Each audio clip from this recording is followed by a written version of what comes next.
mon père avait le diabète. J'ai même vu maman contrôler le sucre actuellement à la maison. Là. Oh, pas de coca, pas de ceci, pas de cela. Et c'est vrai. Parce que même si je dis Jésus est avec moi, c'est lui qui est en moi. Papa, les gènes sont les gènes. Tu es prédisposé au diabète. Donc si tu manges n'importe comment, bois n'importe quoi, tu vas activer le principe qui est en toi. Et tu vas finalement répéter l'histoire de ton père. Certainement Luc avait répété aussi celui du sien à son époque.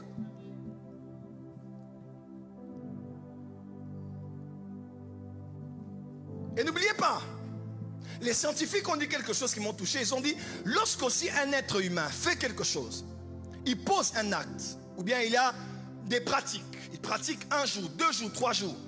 Minimum 21 jours d'affilée. S'il pratique les mêmes choses, on dit, cette chose qu'il a fait et qu'il a continuellement fait s'enregistre dans son code génétique et devient une information qui passera de sa génération à la suivante. Papa buvait. Il buvait. Il buvait. Il buvait. C'était sa vie. Crois-moi, parmi les enfants, il y aura des vignerons. Quelqu'un me suit? Ne dites pas d'abord ce sont les démons. C'est les liens. Ce n'est pas les liens d'abord. Les démons profitent de ce qui est en nous. Les démons sont invités par les prédispositions internes qui se trouvent en nous. Quelqu'un me suit? Et c'est là parce que ça se trouve dans les gènes. En d'autres termes, la plus grande richesse qu'un parent peut laisser à ses enfants, ce n'est pas une terre, d'abord. Ce ne sont pas des bonnes études d'abord, mais c'est le choix de bien vivre. Quand vous vivez mal, vous prédisposez vos enfants à vivre la vie que vous avez vécue. Et ne dites pas que ce sont les démons et les liens. C'est parce que vous avez enregistré dans vos gènes des informations qui passeront. Si ça ne prend pas l'aîné, ça prendra la cadette. Si ça rate, ça ira peut-être dans l'autre génération. Mais ça ne ratera personne parce que ce que vous faites prophétise l'avenir de votre postérité. Ainsi, soyez responsable de vos actions. Adam a péché, on a tous péché avec lui. Jésus est mort, on est tous morts et ressuscités avec lui. Des fois, tout commence par une personne. Crois au Seigneur Jésus, tu seras sauvé, toi et tout ta... Voilà pourquoi, sois responsable de tes actes. Ne sois pas égoïste. Je vis ma vie. Moi, je ne suis pas hypocrite. Papa, continue avec cette lancée. Continue avec cette lancée. Ce que tu fais engage ta postérité. Ne dis pas, oh j'ai beaucoup accumulé, j'ai laissé un testament, je leur ai offert des appartements. Papa, le but de la prospérité, c'est la postérité. Amen. Oh, come on. Le but de la prospérité, c'est la postérité. Ce n'est pas une prospérité pour juste dilapider les biens, donner à des enfants irresponsables. Le choix de bien vivre est capital. Amen. Voilà pourquoi le vrai problème, c'est maintenant ce que nous faisons qui entre en nous. Et c'est ça le vrai problème. Pourquoi tu fais ce que tu fais? Jésus, je t'aime, mais je ne comprends pas pourquoi. C'est comme une loi de bipolarité en moi. Autant j'aime Dieu, autant j'aime cette vie. Autant j'aime Dieu, autant je suis tiraillé de part et d'autre. Frère, il y a en toi un principe qui vient soit de toi, soit de quelqu'un avant toi. C'est dans tes gènes. C'est une loi, c'est un principe en toi. Voilà pourquoi, chers frères et sœurs, il y a une différence entre un péché et une iniquité. Dis à ton voisin, toute iniquité est un péché. Tout péché n'est pas forcément une iniquité. Pourquoi Lucifer a été précipité du ciel sur la terre? Vous savez pourquoi? Pas parce qu'il a péché. Lucifer avait péché plusieurs fois avant d'être précipité. Lisez Ézéchiel 28, qu'on parle de Lucifer. Il avait déjà commencé à faire des mauvaises choses, à faire déjà des coalitions. Dieu n'avait rien fait avec ça. Dieu l'observait. Mais on dit jusqu'au jour où l'iniquité fut trouvée en toi. Comment? Jusqu'au jour où le péché que tu commettais est maintenant entré en toi. C'est à cause de l'iniquité que je vais te résister. Et je vais te précipiter. Lucifer a perdu sa place pas à cause du péché, mais de l'iniquité. Dieu pardonne les péchés, mais il ôte les iniquités. Oh, comment? Le problème n'est pas le péché. Nous tous, nous péchons. Il est écrit, si quelqu'un dit qu'il n'a pas péché, il fait de Dieu un menteur, la vérité n'est pas en lui. Mais le vrai problème, c'est l'iniquité. Alors, c'est quoi l'iniquité? Notez. C'est quoi l'iniquité? C'est ce que Paul a dit dans Romains 7. Il dit, le problème que j'ai découvert, ce n'est pas le péché. C'est le péché qui habite en moi. Dis avec moi, l'iniquité. L'iniquité, c'est le péché. C'est le péché qui habite en moi. Qui habite en moi. Quelqu'un me suit? Amen.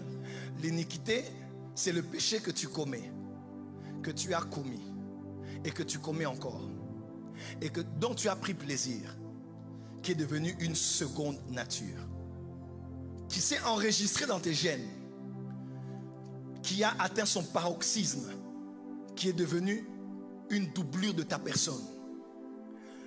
Même lorsque tu n'es plus, c'est ça qui va poursuivre ta descendance. Car je suis l'Éternel qui punit les iniquités, pas les péchés.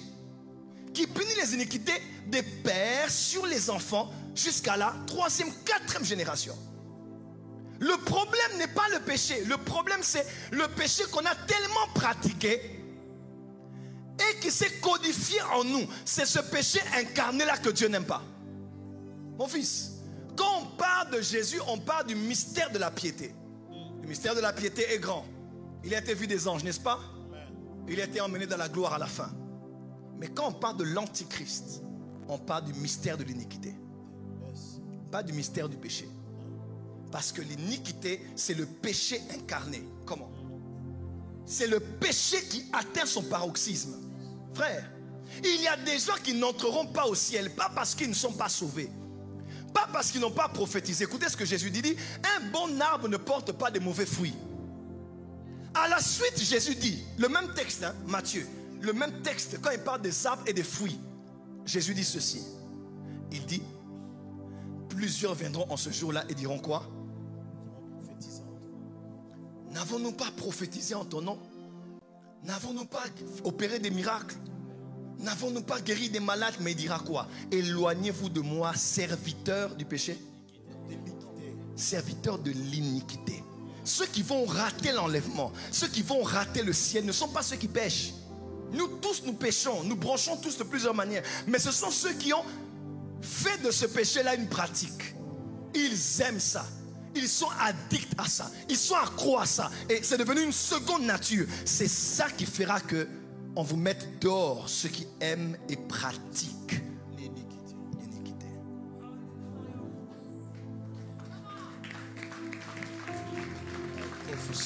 Je pose des bases. Dis avec moi, avance prophète. Avance prophète. Encore? Avance prophète. Ce que je veux dire, c'est grave ce que je veux dire maintenant. C'est grave ce que je veux dire. On dit, celui qui pêche est du diable. N'est-ce pas? 1 Jean 3. C'est le mot, c'est le verbe poieo. Dis avec moi, poieo. P-O-I-E-O. Poieo. Celui qui pêche, poieo, est du diable. Poieo, ce n'est pas pécher, c'est pratiquer le péché. Poieo veut dire faire, être l'auteur, à la cause de. C'est produire comme un fruit. On dit d'Apocalypse, cet arbre-là va produire des fruits qui vont servir à la guérison des nations. Il va poieo. C'est comme un arbre. En fait, l'arbre ne porte pas du fruit au premier jour. C'est un travail du temps. C'est un travail de maturation. C'est avec le temps qu'il poieo, qu'il produit. Quand on parle de pratiquer, c'est que c'est quelque chose que tu as commencé à faire, ça fait 15 ans. Ça fait 20 ans que tu te masturbes. Ça fait 30 ans que tu bats ta femme. Ces choses-là qui se sont cristallisées en toi sont les choses dont Dieu a horreur. Dieu a compassion quand nous péchons. Mais Dieu a horreur quand il voit l'iniquité. David a dit, je suis né dans le péché et ma mère m'a conçu dans l'iniquité. Dis à ton voisin, fais attention. Fais attention à la pratique. À la pratique. Voilà pourquoi quand on dit obéir à Dieu, Dieu sait pourquoi. Obéir ne veut pas seulement dire plaire à Dieu parce que tu respectes sa loi. Obéir veut dire aussi je choisis de pratiquer pour devenir un pratiquant et en faire une autre nature pour moi. Amen. Comment? professeur. Quelqu'un me comprend maintenant? Yes. Pourquoi Dieu veut qu'on fasse sa volonté? Le but du diable, ce n'est pas que tu pêches. Le but du diable, que tu deviennes un pécheur. Tu n'as pas entendu. Le but du diable n'est pas que tu mentes. Le but du diable est que tu deviennes un menteur. Le but du diable n'est pas que tu tombes dans l'impudicité. Non. Mais le but, son but à lui, c'est peut-être pas que tu tombes. Tu vas même pleurer, Seigneur, j'aurais pas dû le faire. Satan t'attend, il dit, ah là, oublie d'abord la souffrance petit, c'était bon, hein. Arrête que le... Et tu pratiques une fois, 2 fois, 3 fois, 4 fois. Son but, ce n'est pas que tu tombes, mais que tu deviennes un tombeur. Son but, ce n'est pas que tu voles, mais que tu deviennes... Le but du diable, c'est d'avoir l'iniquité. Il sait ce qu'il a fait précipiter du ciel. Et c'est la même chose qu'il veut voir en toi. Yes. Parce que si tu as l'iniquité en toi, Dieu va te précipiter. Yes. Voilà pourquoi discipline-toi à pratiquer ce que Dieu veut. Amen. Ne sois pas un chrétien obéissant circonstanciel de temps ou de lieu. À l'église, j'obéis, mais à part, je n'obéis pas. Obéis à Dieu. Amen. Obéir et être un chrétien docile et obéissant fera de toi un chrétien soumis à la volonté de Dieu. Amen. Le but du diable, c'est que tu restes là, que tu continues à pratiquer. Et c'est ça qui va te mettre hors jeu. C'est la pratique. Dis avec moi la pratique. La pratique.